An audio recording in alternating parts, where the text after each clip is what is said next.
Hi, I'm Angie Austin with Oil and Gas 360. We're at the 2015 EnerCom Oil and Gas Conference in Denver, the 20th year of the conference. And we're joined this morning with Charif Souki. He is the Chairman, President, and CEO of Cheniere Energy. Good morning, Charif. Good morning, Angie. Let's talk a little bit about the long-term plan and a little bit of background. Looking at Cheniere's 10-year LNG plan, the company expects to produce up to 60 MTPA of LNG in 2025. 14% of the global market. The company will invest $50 billion in U.S. infrastructure and create 1,000 permanent jobs. So what has to happen between now and 2025 in order to achieve those goals? Well, at this stage, it's mostly about execution because we currently have 7 trains under construction. Each train has 4.5 million tons of capacity. So that's a little over 30 million tons already under construction. And in addition, we have 2 trains that have been fully permitted and are ready for commercial agreements before we start construction on those. And then finally, we started the permitting process on 4 additional trains. So this is now a matter of continuing to execute. The first train that we started in 2012 should produce its first LNG at the end of this year.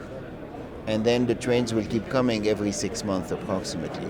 So we just have to continue to organize our construction crews, our management crews, operating the facilities, and executing on all the different aspects of the business plan. Excellent. All right, let's talk a little bit about exploration. How should the American consumer think about the exportation of natural gas as it pertains to the creation of U.S. jobs and the country's balance of exports and imports? Well, first, the American consumer is extremely lucky today. We pay less than $3 in MMBTU for natural gas in this country.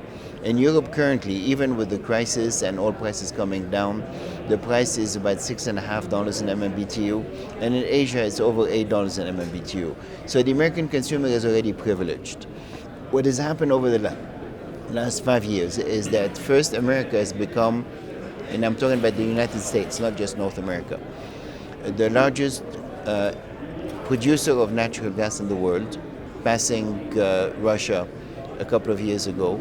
And within the next 2 years will become actually a net exporter of natural gas on a global basis. So it changes the situation pretty dramatically. It has created thousands of jobs in the United States for supporting all this exploration effort to support the exports. But I think what the American consumer should never forget is that they have first call on the natural gas that is produced in this country. So as long as we continue to drill wells and we encourage the continuation of exploration efforts in this country, whether it's for export or for domestic consumption, the American consumer always has first call on the natural gas that is available. All right, when its liquefaction plants are up and running, Cheniere looks to become one of the largest natural gas buyers in the U.S. So where will the gas supply be sourced? Who are the suppliers? And kind of a threefold question here, is there ample infrastructure capacity in place to ensure a reliable supply for all of Cheniere's needs? There is an enormous amount of infrastructure already in place in the United States, which is one of the things that gives us the competitive advantage compared to the rest of the world. However, it's not always going in the right direction. 5 years ago, no one would have predicted that the Northeast would become a net exporter of gas to the rest of the country. And yet here we are now producing 20 BCF a day in the Northeast and consuming only 10 to 12.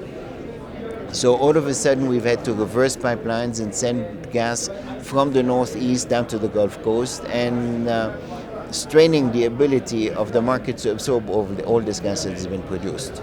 Interesting. All right, let's talk about break-even costs. Cheniere's break-even costs are half or less than half of projects in northwestern Australia, Eastern Africa, and Southeast Asia. So what makes Cheniere's cost structure different from those competitors? Well, there's two answers to that question. The first one has nothing to do with us. It's the wonderful capacity of the exploration companies in this country that makes gas $2.50 to $3 in this country compared to $5 to $6 at the wellhead in most other countries in the world. So we already get the benefit of the very cheap natural resource. But in addition, in terms of liquefaction and construction of the liquefaction facilities, we are operating in the Gulf Coast. Our two sites are at the border of Texas and Louisiana and at Corpus Christi, Texas. And both those places are places that are large urban centers with very large labor forces. Our workers go home at night. So it creates some issues. We have to build parking lots for the 4,000 people that we have at every site, Right. which is not something you're used to in the rest of the world. But at the same time, the worker works all year round and doesn't have to do 1 month on, 1 month off, as in some other places. And you don't have to build a city to accommodate them. And you don't have to provide all the services that need to provide in remote locations, as if you were in Australia, in Western Australia, where you're 1,000 miles from anything, or if you were going to look at places like Angola or a lot of different places where the infrastructure has to be built and the labor force has to be imported. I see. So we work with local labor. And then we have urban facilities where everything is available. Schools are available, hospitals are available, amenities are available. So the social cost of putting a large workforce in the places that we're building is very small. There is no incremental cost. And because of this, our costs are somewhere around $600 to $700 a ton compared to other places in the world where they're $2,500 to $3,000 a ton. So we have a very, very significant advantage. I'll say. All right, Charif, some energy analysts are writing on headwinds for LNG, which involve factors like incoming Australian capacity, China's slowdown, and India sticking with cheap coal. So how can Cheniere's pricing structure hold off your competition in the global LNG market? Well, headwinds are good because if it were easy, everybody would be doing it. Right. Good point. So we have a nice ship, and headwinds are used to go faster, so it's great. In our case, we have very, very competitive costs. We have the lowest cost of gas in the world. We have a very, very low cost of infrastructure building, including our own terminals. It gives us a huge competitive advantage compared to the rest of the world in terms of building liquefaction capacity and supplying the world with LNG. So it may be difficult to greenlight some new projects today around the world, but for us, as we continue to build our platform, we can make money at very low prices compared to the competition, and therefore we're very comfortable in today's environment. All right, Charif, let's talk about Cheniere has proposed a $2 billion liquids terminal and pipeline operation in Texas for exporting up to 1 million barrels per day of liquid hydrocarbons. Are you confident the U.S. crude oil export ban will be lifted when your liquids export business is online? First, I want to specify the $2 billion investment and the million barrel facility is a dream. It's not a reality yet. We're starting much smaller to test the water, and the investment is much smaller, and the impact will be much smaller. But yes, I am convinced that the export ban will be removed simply because it's a natural thing to do. It has no reason for existing anymore. And having been doing what I'm doing for the last 15, 20 years in the US, I have found that we always end up doing what's right for the most people. Even in difficult regulatory environment, it's still fairly predictable. And today there is no excuse for a ban on exports of crude. We are going to become also a very large producer of oil. We're already the largest producer of oil on a global basis also. And very soon we're going to be in a position to be able to export oil to the rest of the world. And it doesn't sit well with our advocating free markets and market forces and deregulation on a global basis if we're going to impose regulation on a domestic basis. So I'm absolutely convinced that it's just a matter of time till the ban is repealed and we'll be able to export oil. All right, for your lunch talk, what will your talk be about?